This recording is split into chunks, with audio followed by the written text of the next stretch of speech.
Good evening and welcome. This is CU Immigration here on WRFU LP Urbana 104.5 FM. I will be your host for this evening. My name is Mr. Garza, and I'm here to let you know that WRFU is an open forum for the Urbana-Champaign community.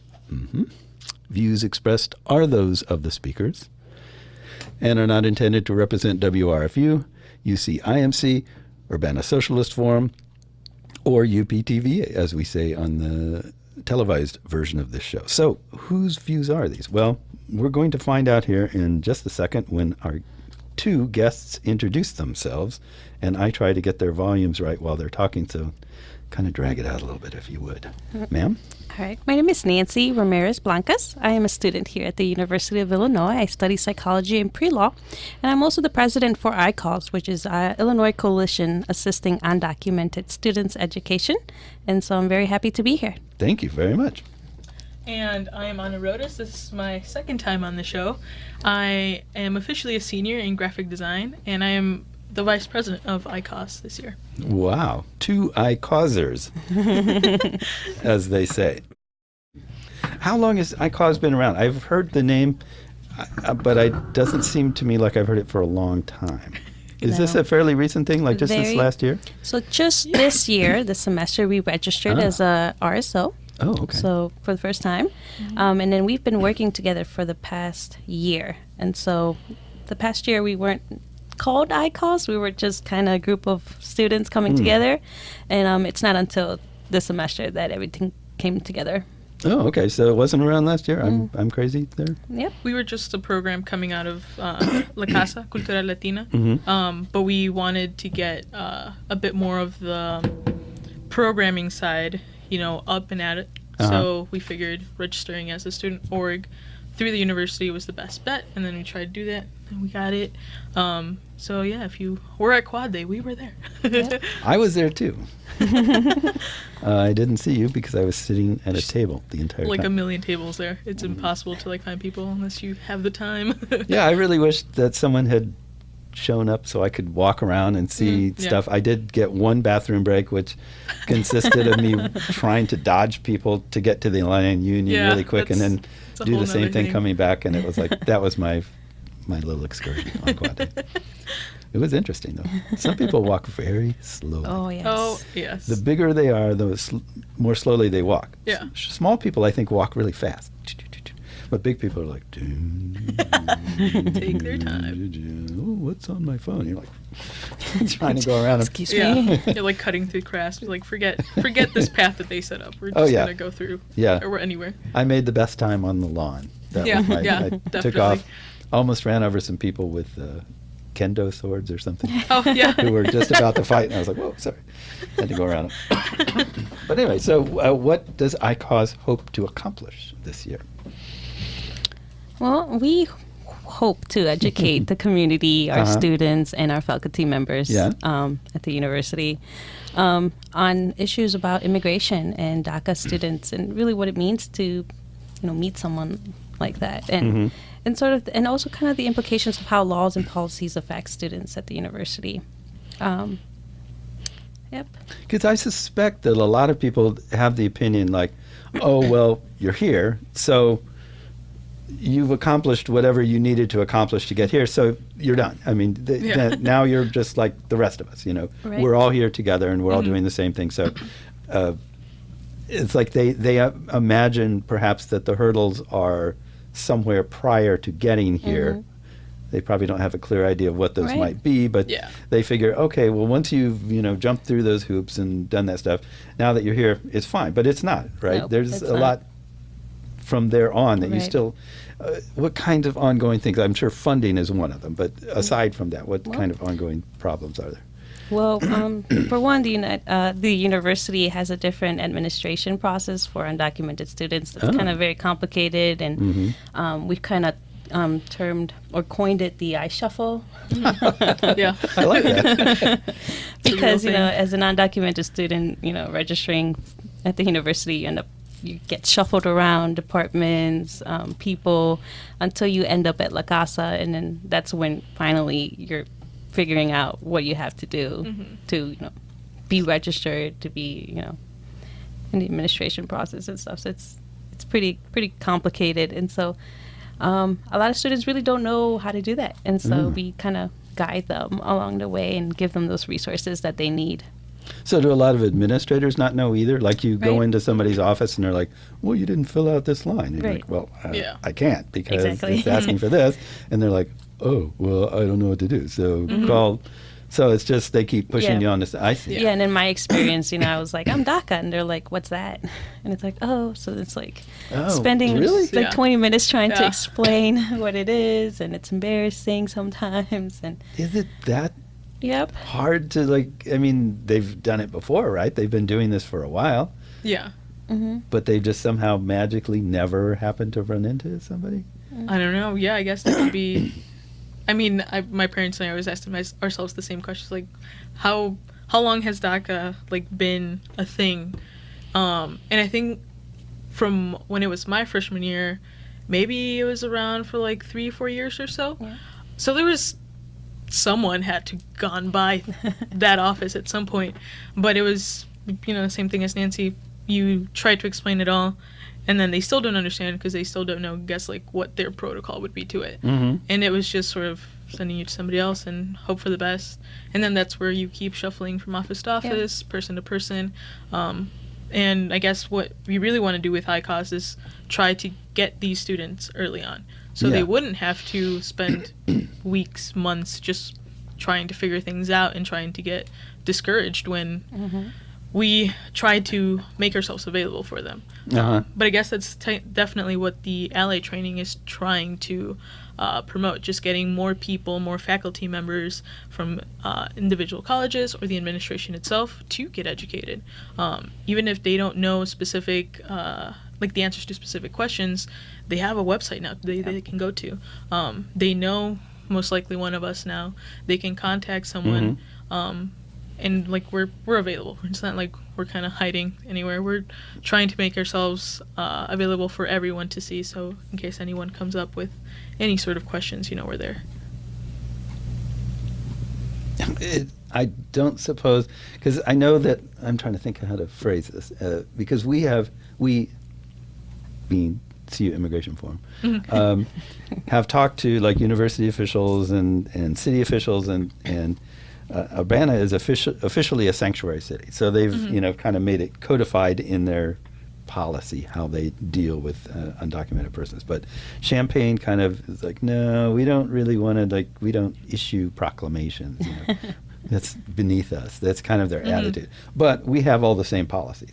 And the university's kind of the same way. They're like, oh, well, we just don't even track that. We don't even put that stuff down on paper. So how do you find people, and how do they find you? I mean, they find you because you advertise, right, in some way. Yeah. How do you find them? Or do you find them? You just wait to be found? Or how does it work? Well, it happens to be one of our biggest struggles right now is really trying to figure out how to find them, because like you said, the university, under FERPA, they don't hold any information on undocumented students, so we can't really reach out to them in that way. And so we have to just incorporate other cultural houses, other departments, professors, in the hopes of just trying to pass that word on, And we try to talk to organizations as well, and try to if you know someone who's undocumented or DACA, send them our way. And so, but that's probably one of our biggest struggle right now is trying to figure out where are they, and how can we get them to us. And it's not something that we can, I guess, get them because we're ready. It's something that each individual person has to be ready for. They'll come out when they feel the need to, whether it be to a professor, friend, whoever it may be. But it's on their terms. So that's also something that, we have to take into consideration, because we can't just, it's well, we're ready. We have this program. We have this RSO. Let's go find them. But it's, they're not ready for that step. So it's a little iffy. You don't hey. It's hey, I know you. Come over here. Yeah. And then we also found out that there's some kind of cultural boundaries through that. Because, for example, the Asian community is very reserved and very conservative when about their status. In fact, we sometimes get students that are Asian or other countries, and they'll say things like, "Oh, well, I can't do that because my parents would be really upset," or my parents don't even know that I'm here, and it's like it's a very complicated issue that even a lot of students are not at liberty to even disclose sometimes. Yeah, and that brings up the whole how do you help people thing, because that's something we've suffered with since the beginning of the formation of our group. Was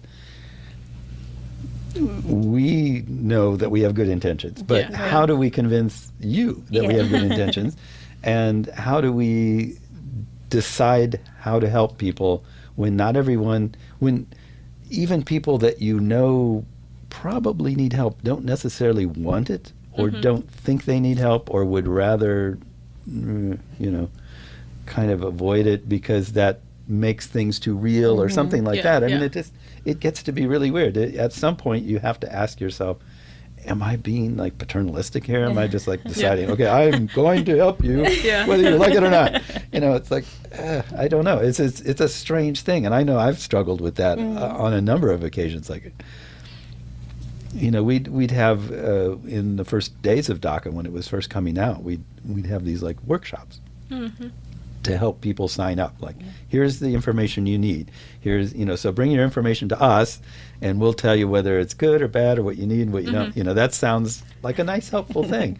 But some people are like, whoa, no, I don't know you. I'm not going to do this. And we'd set up and we'd have these like open office thing, and we'd sit there and nobody would come in. It's just like, all right, I know there are people out here that could use this. I'm looking as friendly as I can, as harmless, and it's weird. It's like, I don't even know how you. I mean, I guess it's a little different. As students, you're sort of peers. So you can kind of look and like, kind of size each other up across the room. And like, hey, that was pretty cool. I guess you're okay to talk about it. With us, we're community members or older people or whatever, and it's just a little more like, I don't know that guy. I've never seen you before.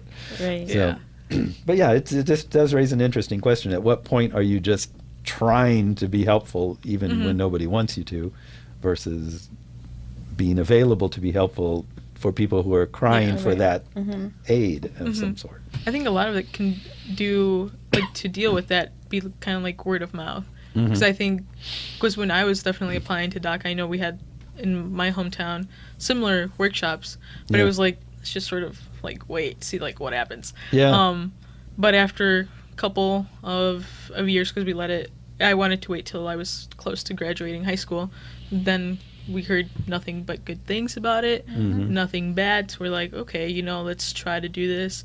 But other family friends were kind of like in the same boat. So like one person went, it was like, okay, everything seems to be A-okay.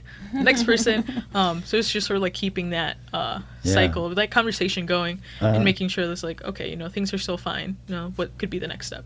Right. But And so our next focus, we last year we did a coming out of the shadows right at the Anniversary Plaza at the university, in the hopes of attracting more people that way, and then they can hear our experiences and maybe in some sense relate, and maybe hopefully their own concerns are validated, and in the hopes that maybe they can trust us and come and find us out.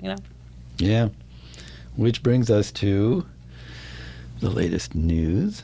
To anyone who's viewing this show or listening to it in a delayed way, we are on the eve of what is purported to be, at least in the news, an announcement from, I choke up around the P word, the chief executive, current chief executive, is planning on making an announcement tomorrow, Tuesday, this is Monday, about DACA. And the latest word I've heard, I don't know what you've heard, is that he plans to end it, but with a 6-month delay. Which there's what happens in that 6 months is like, does he is it shut off on day one, but no one's going to deport you for 6 months, or does it just kind of last for 6 months? I don't know, but that's kind of like almost really close to the worst case scenario that we were envisioning in the when the idea first came out. Like, what's the worst that could happen? I think it happens. It's right Kind on, of. we're right on the edge of it, yes. So what does that mean to your organization or to you? I mean, if you even want to talk about it. I mean, if you don't want to talk about it, that's fine. But to your organization, at least, what do you tell somebody?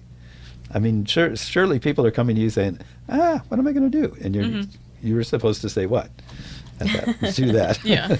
Well, we try to provide, information, to students on what to do if DACA does end up ending. But at the same time, we try to kind of confirm, we've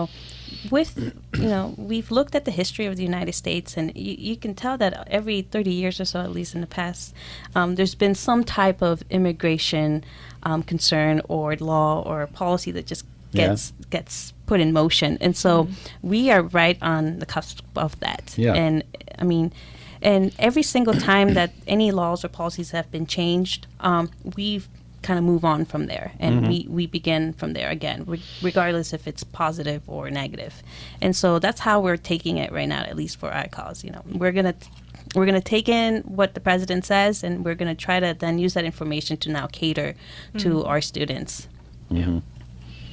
I guess it's a little different for students versus the folks that are just out working. Who have jobs. Definitely. Because as students, it's like, okay, well, nothing changes except maybe I'll be gone tomorrow, but that work permit thing is like a big deal. I mean, a lot of students are probably working too, so that probably affects them.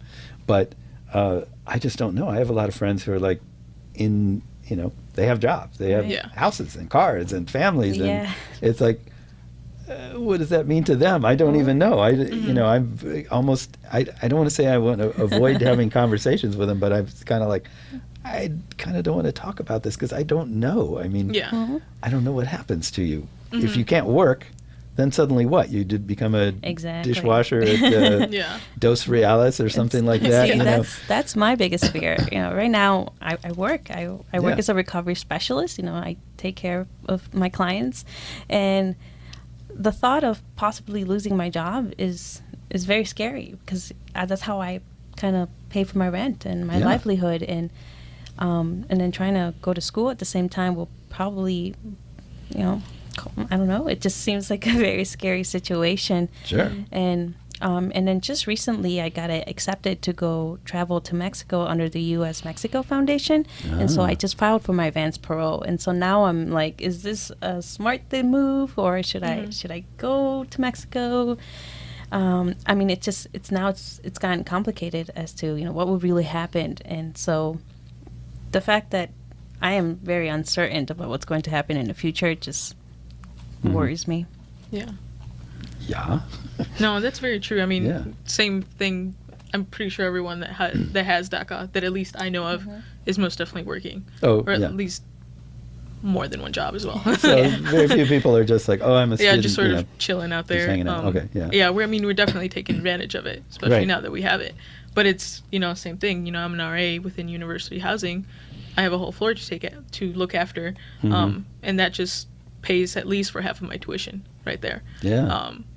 And that job is more than just like a housing scholarship. Like, there's a lot that goes into it, and it's like, if this were to go into effect, we don't know the specifications of things, but like for me personally, I didn't want to go down to like the same low point after November of last year. That was beyond. I mean, I know I've only been like alive for like 21 years. I don't know life yet, but that was definitely like the worst parts of like that whole year. And it was a lot of like a learning experience, but I didn't know how to handle it. So it just went literally spiraling down. But to be honest, now what I have now that I didn't have last year is definitely God in my community, in my church. That community has been more than I could have ever asked for. And the community that I found here with ICOS as well. Because we all have each other's backs. We all just there, even though if we don't know what's going to happen or the specifics of things, just knowing that somebody has your back whenever something could go wrong does more than anything that you could have ever imagined. Like, it's more than just sort of like signing like the resolution that we want to have for tomorrow. Like, it's something just showing the support, and definitely seeing that you're not alone, because that's something that I know many undocumented students, DACA or without DACA, they definitely feel alone. Like there's that fear in their hearts, that uncertainty, that anxiousness, and they just feel alone. They feel like they can't go to anyone. But there are people out there. Yeah. We're here. But part of the problem, or not part of the problem, but a big problem with this, and I've heard people say this, and it just infuriates me because it seems it's like such a shallow understanding of things. They go, well, it's not like they're killing you or you're going to go to jail. It's just you just have to go back to your country or whatever. It's like everything you just said there explains why that's a really horrible thing. Yeah, really. It's like if it was jail, that would be okay. It's like, just send me to jail for 20 years. My friends will be there. I'll deal with it. We'll get through because we're together. But no, we're going to take you up and throw you away somewhere. Yeah. That's horribly destructive. And it is, because I have no clue what Mexico is. My mom brought me here when I was 1, and so going to Mexico for the first time in December will literally be the first time going to Mexico, and so I think I would get lost. I think my Spanish is not even that good anymore. I don't know. That's true. Yeah. It's yeah. I'm totally with you on that.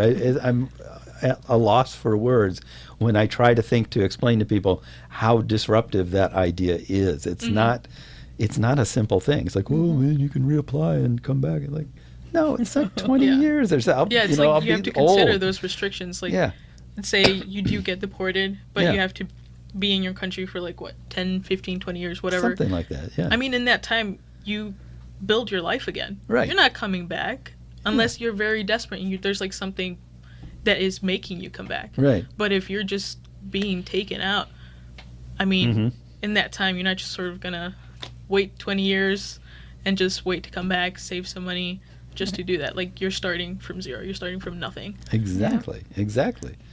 So it's such a huge deal. This really is an enormous thing that I feel like it's getting kind of shortchanged in the media. I don't know. They talk about it, but it's always the same, little 2 or 3 sound bites. 800,000 people, they have these figures, and they trot them out, and they go blah, blah, blah, and then they're done with it, and they give a few quotes from senators who say, well, I would feel very bad if that happened. Well, who cares? What are you going to do? What are your actions? The solution? So, I don't know.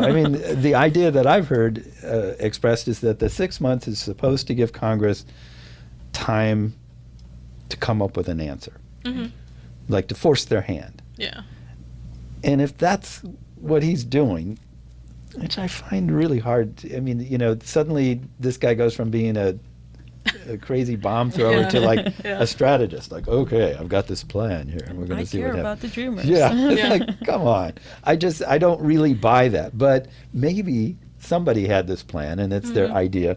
So what are the possibilities? What are the possible scenarios here? The new Dream Act. What do they call that? What do they call that one is called the Bridge Act. The Bridge Act. Yes.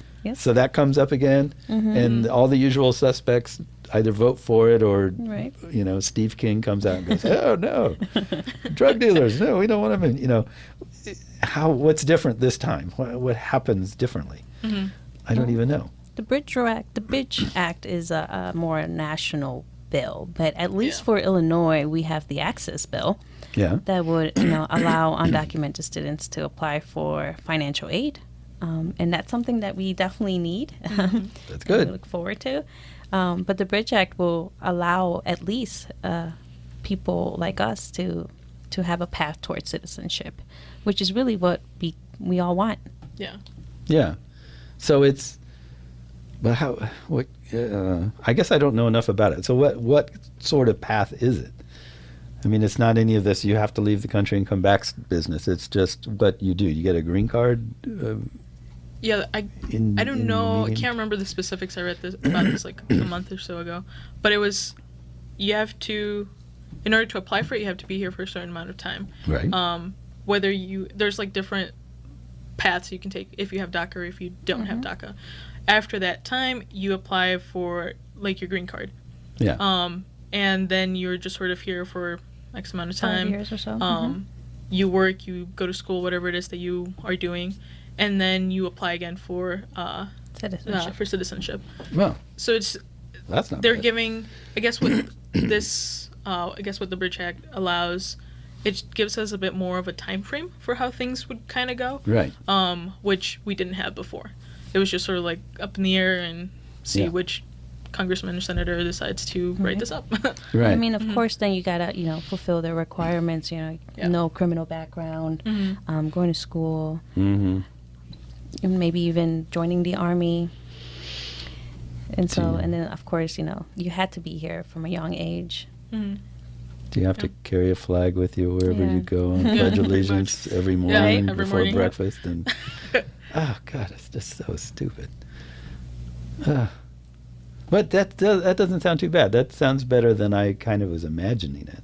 Yeah, it's Yeah. very That's a similar. possibility. It's very similar to defer action. It's just that one key is gaining that citizenship. So Yeah. you can go somewhere Right. with it. It's Yeah. not just So we're not just On kind of hold. stuck on limbo Yeah, you with our just- work permit. Continuously renewing until something happens. Yeah. Well, I hope something like that can work out. It's so weird, but last I heard, Trump was trying to shut down the government if he couldn't get his wall built. So at some point they were floating the idea of holding up the DACA people and we'll trade you this Right. for the wall. Yeah. At this point, It's called like the ambitious bill. It's Yeah. what it's been coined in the news Really? media. The ambitious deal. Where they're, I don't know. That seems, I don't like that because it's almost like I'm throwing my parents under the bus. Yeah, right. yeah. Well, according Right, there and, was and every other, immigrant out there, it's like, there was some congressman, I forget who it was, who actually said that if DACA students, young people were such great people, they'd be turning their parents in for bringing them here. If they were true Americans or something like that. I was like, what we're not going to do that. kind of thinking is that? And it just doesn't, even if that does work, it's still the same problem with families being torn apart. You still you Yeah, haven't really exactly. solved anything except for one very narrow group, which I love this very narrow group, and I really want to solve things for you, but in the grand scheme of things, Right. it's only one very narrow Exactly. constituency Yeah. that is being helped by this, and so I don't know. So, in some sense, we're hoping for maybe a greater immigration reform, more comprehensive, of course, and one that caters to not just us, but everyone. Yeah. And you think that is likely in Probably not.